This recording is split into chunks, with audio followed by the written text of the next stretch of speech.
dia. Deus chamou uns para profeta, outro, né? Cada um com o seu ministério, com o seu serviço na casa do reino de Deus. E eu fiquei pensando no apóstolo e profeta. E aí, não desmerecendo, nem querendo contestar algumas denominações que assim entendem, mas eu percebo que apóstolo só foram aqueles que foram chamados diretamente por Cristo. Deram um chamado específico. E foram separados por Cristo. Os 12 apóstolos, Jesus chamou, daí em diante, guiou esse ministério do apóstolo. Não se tem mais apóstolo. Biblicamente falando, a gente não encontra base para consagrar ninguém. É tanto que na nossa Bíblia, ou no nosso ministério, por exemplo, né, pastor Gerson? A igreja não consagra apóstolo. São diáconos, presbíteros, evangelistas, pastores. E a Bíblia ela prevê claramente essas funções, essa separação para esse tipo de serviço e ministério. Mas para apóstolo não. Apóstolo Paulo ele foi chamado ainda na estrada de Damasco, quando ele em algum momento, como perseguidor da igreja de Cristo, ele pede cartas aos sacerdotes e autorização para ir até Damasco, prendeu os cristãos. Os irmãos conhecem a história. E no caminho a Damasco, ele tem um encontro literalmente com Cristo. Também fala que uma luz veio do clarão do céu, de repente sobre os olhos de Paulo, e Paulo ele cai do cavalo. Literalmente, o apóstolo Paulo cai cego, porque a luz era muito forte e o cegou. E ele ouve em seguida uma voz que fala como? Paulo, por que me persegue? Está vendo? E a Bíblia fala que aquela voz era de Cristo. Interessante que aquela voz que ele ouviu, a voz, segundo estudiosos da Bíblia, diz que a voz foi em hebraico. A voz que ouve do céu. Todos ouviram, todos que estavam na comitiva, os soldados que estavam com o apóstolo Paulo, eles ouviram a voz também, mas eles não entenderam que o apóstolo Paulo ele conhecia, ele sabia falar grego, hebraico e conhecia aramaico. Pouco aramaico, grego, koinei, ele sabia falar. E os demais não entendiam o hebraico da forma, porque Paulo também era judeu, né? Judeu e tinha também cidadania romana, era um cidadão de dupla cidadania. E nesse caminho, no máximo, ele teve encontro com Cristo, e Cristo perguntou a ele: por que você me persegue? E a partir dali, ele teve um encontro real com Cristo. E aí ele sentiu a necessidade e ouviu o chamado de Cristo, e a partir daquele dia, ele começou a entender o ministério que Deus chamou ele, que era muito forte, a ponto de que a apóstolo Paulo foi um dos mais, dos apóstolos, por ser o último que mais plantou a igreja, que mais rodou aquele Mediterrâneo, rodou algumas formas também naquele todo território, andando, pregando o Evangelho, porque ele sentiu a necessidade de levar Cristo ressuscitado para aqueles irmãos. E essa carta, Paulo escreve provavelmente na segunda viagem missionária, quando ficou 18 meses na cidade de Corinto, e plantou a igreja. A princípio, o apóstolo Paulo pregou na sinagoga, e como ele não teve vez na sinagoga, foi expulso, inclusive, da sinagoga, segundo o relato, ele vai em uma casa, em um local, e coloca um ponto de pregação, e a partir dali a igreja de Corinto foi plantada, ficou ali por 18 meses, e aquela igreja começou a florescer, e começou a ser um local onde as pessoas encontravam verdadeiramente o Filho de Deus ressuscitado, Jesus Cristo e a graça. A partir dali também vários pastores passaram por lá, como Pedro, que foi aquele pescador, a Bíblia fala que ele também foi pastor da igreja de Corinto. Apolo, um convertido também, muito sábio, doutor, formado nas filosofias da Grécia, ele também passou pela igreja de Corinto. Inclusive, quando ele escreve, o apóstolo Paulo escreve essa carta aos irmãos em Corinto, ele estava em Éfeso, praticamente há uns 3 anos já, na igreja em Éfeso, ajudando os irmãos, mas ele sempre auxiliou aquela igreja e teve como uma filha para ele, filha do sentido espiritual, do cuidado que ele tinha, e ele sempre escrevia carta aos irmãos, escrevia sempre algumas coisas para os irmãos e acompanhava de longe o que estava acontecendo na igreja. E a gente percebe que na igreja de Corinto, como já ouviu falar, em algum momento, existiam vários problemas, o que não é diferente hoje.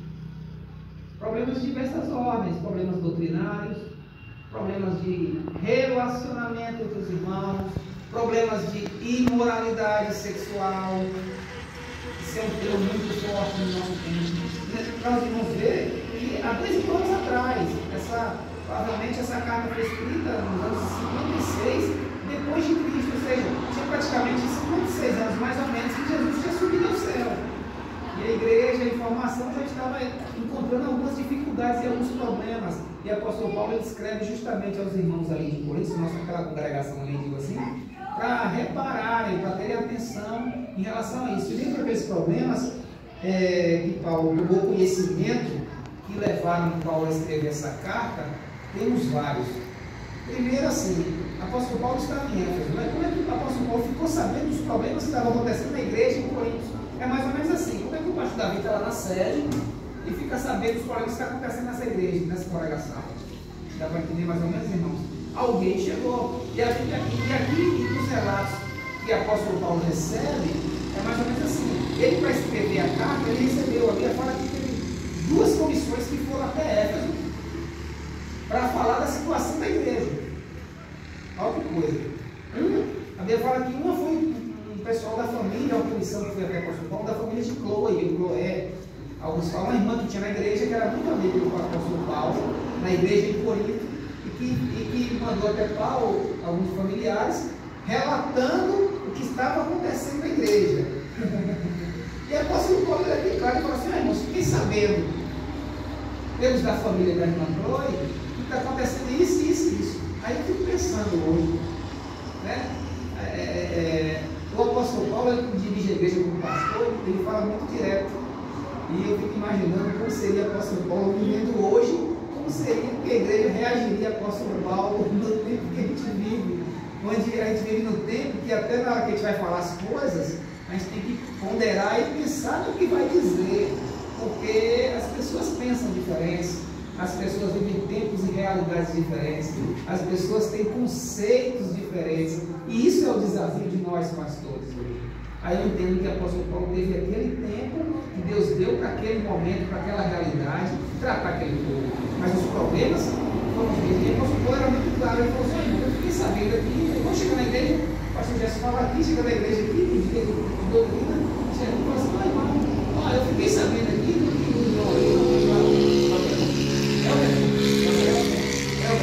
aí o pessoal fala assim: eu não lembro, Jucimara, né? Aí quando o pastor falou assim: irmão, eu tenho uma coisa para conversar com vocês aqui. Eu já estou de doutrina, por ensinamento, e eu preciso chamar a atenção dos irmãos para no sentido, exortar a igreja, né? Exortar, como fala exortar, irmão? É no sentido de chamar a atenção, de motivar, de incentivar a crescer, é nesse sentido. Ele falou: eu fiquei sabendo aqui que o irmão Herbert viu a imagem, irmão. Ele me falou que está acontecendo isso aí contigo. Ó, o que seria? O que os irmãos falariam? Eu falei: peraí, eu falei com o pastor Gerson, expõe essa coisa todo mundo. Daí o apóstolo Paulo, ele é bem claro quando ele fala aqui. Eu falei assim: irmão, fiquei sabendo aí da família de Chloé, me falaram que está acontecendo entre vocês alguns problemas de diversas ordens. E primeiro ponto que ele aborda aqui, em toda essa carta, do capítulo 1 até os capítulos, né, o capítulo 11 e a seguir, ele vai elencando alguns problemas que estavam acontecendo naquela igreja. E que eu quero que os irmãos reflitam se essas coisas ainda acontecem hoje, né? Porque se a palavra de Deus ela é atemporal e ela serve para qualquer tempo, que ela fala de tudo, então eu creio que Deus está falando conosco aqui, Deus vai falar mais. Um dos problemas que ele fala, que ele ouve da família de Chloé, e depois, posteriormente, ele recebe outra comissão. No período que estava em Éfeso, chegou um pessoal da família de Chloé, chegou outros irmãos. E a Bíblia também fala, aqui no Corinto ainda fala que chegou um trio no finalzinho do capítulo, que chegou para dar algumas informações e levar algumas perguntas dos irmãos em relação com as questões da igreja, né? O que pode, o que não pode, se deve fazer isso, se deve fazer aquilo. E ele acaba respondendo a essas perguntas, esses questionamentos e trazendo uma palavra. E a primeira coisa que eu pensei no texto é que, dentro dos problemas que acontecem no meio da igreja até hoje, é que esse problema, muitas vezes, o estado da igreja não é nem dificuldade com a liderança. Muitas vezes não é. É questão da própria igreja, se decorrência, não é decorrência de problema de liderança na igreja, os problemas acontecem, muitas vezes. Porque a liderança da igreja de Corinto era uma liderança boa. Era a liderança correta? Era sim ou não? Quem fundou a igreja foi o apóstolo Paulo, o líder nato da igreja. Então a igreja tinha tudo, os irmãos leram aí, ó. Leia aí o que tinha na igreja, ó. Olha, irmãos. No capítulo 1 mesmo, no Bíblia aberta. No versículo 5 do capítulo, ó, no versículo 4, ó, leia aí, vocês vão ver, bota aqui, tem como colocar aqui? Ó, no capítulo 4, coloca no versículo 4 aí do capítulo. Ó. Sempre dou graças ao meu Deus pela graça de Deus que vos foi dada em Jesus Cristo.